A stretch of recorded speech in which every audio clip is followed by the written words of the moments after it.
Bonjour, bienvenue sur la construction de Wessenheim et de son extension. 15e épisode sur la création du diorama du ballon de Somniculus. Comme vous pouvez le constater, je l'ai sorti de son emplacement définitif.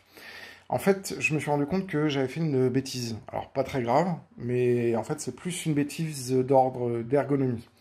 En effet, je dois couler de la résine sur le torrent. Et c'est beaucoup plus simple de couler de la résine quand on a suffisamment d'espace autour du module pour pouvoir le faire.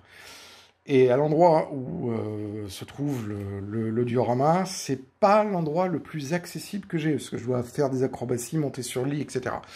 Donc j'ai un petit peu changé mon fusil d'épaule, et j'ai un peu changé l'ordre dans lequel je vais faire la mise en œuvre du décor.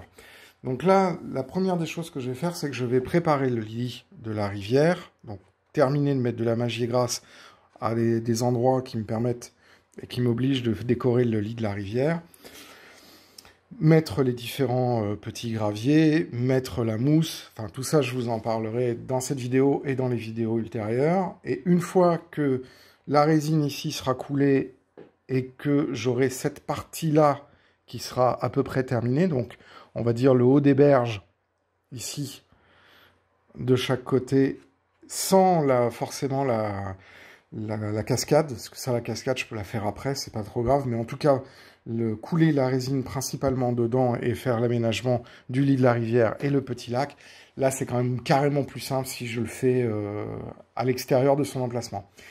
Donc voilà, ça c'était pour donner l'introduction. Maintenant, je vais aménager le lit de la rivière, et ça va faire partie de ce que je vais faire dans cette vidéo.